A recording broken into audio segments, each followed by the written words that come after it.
और artificial intelligence का हम लगातार उपयोग करने से जो ह्यूमैनिटी है उस पर एक बहुत बड़ा खतरा आने वाला है। आगे आने वाले सालों में इस आर्टिफिशियल इंटेलिजेंस के कारण हम कोई मनुष्य नहीं रह पाएंगे। हमारी संवेदनाएं, हमारी इमोशंस, हमारी फीलिंग्स हमारी नहीं रह पाएंगी, बल्कि टेक्नोलॉजी की हो जाएंगी। और हम सारे के सारे उस टेक्नोलॉजी के आज ही गुलाम हो गए हैं। आने वाले समय पे ये टेक्नोलॉजी हमारे ऊपर पूरा मास्टर बनकर काम करेगी। तो इसीलिए आप पेरेंट्स, स्टूडेंट्स, मेरा आप सभी से विनम्र अनुरोध होगा कि टेक्नोलॉजी को टेक्नोलॉजी के जैसा यूज करिए। It's just a slave, but it's not the master of all. So that's why use it in a judicious way so that we can make our country the brighter and vibrant country in the world. और आज का जो cultural programme है वो vibrancy है, तो वो ऐसे ही वाइब्रेट छत्तीसगढ़ बना सकें, वाइब्रेट इंडिया बना सकें, एक सशक्त, समृद्ध और सुदृढ़ छत्तीसगढ़ बना सकें। जब छत्तीसगढ़ समर्थ, सशक्त और सुदृढ़ हो पाएगा तब जाके भारत की भी हम उस तरीके से परिकल्पना कर सकते हैं। और रविन्द्रनाथ टैगोर ने बहुत पहले भी कहा था कि मैं एक ऐसा भारत चाहता हूं जहां उन्होंने एक कविता लिखी थी, where the mind is without fear and head is held high, where knowledge is free, where world has not been broken up into fragments by narrow domestic wall, into that heaven of freedom my father let my country awake.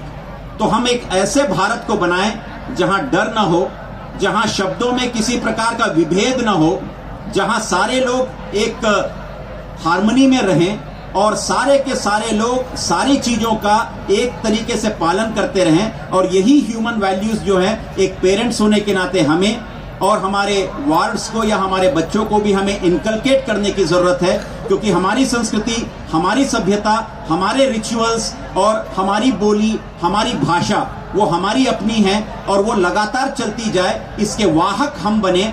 भाषाएं हमारे कारण और संस्कृति और सभ्यता हमारे कारण समाप्त न हो, इस बात का भी हमें ध्यान रखना है। इसीलिए ये हमारा जो कल्चरल प्रोग्राम होता है इसमें हम सारे संस्कृतियों को मिलाकर एक गुलदस्ता आपके सामने लाते हैं, ताकि सारी संस्कृतियां जो हैं वो मिलकर एक गुलदस्ते के रूप में हमारे सामने आ सके। इसके माध्यम से भी हम एक बहुत बड़ा संदेश देना चाहते हैं उन सारे लोगों को जो आने वाली पीढ़ी के लोग हैं, उनके लिए भी, कि हम भारत को एक पूर्ण रूप से अक्षुण्य बनाए रखें, इसकी संप्रभुता पर किसी प्रकार की आंच न आने दें, क्योंकि यदि भारत है तो हम हैं और हम और भारत एक दूसरे के पूरक बन सकें, यही सबसे बड़ी जरूरत है। तो आज के इस कल्चरल प्रोग्राम के माध्यम से मेरा आपसे केवल एक निवेदन होगा कि जितना हो सके मानवीय मूल्यों में जो कमियां आई रही हैं और कोविड के पीरियड में लगातार वो मानवीय मूल्यों का ह्रास हुआ है, डिग्रेडेशन ऑफ वैल्यूज हुआ है, उसको बिल्ड करने की जरूरत है।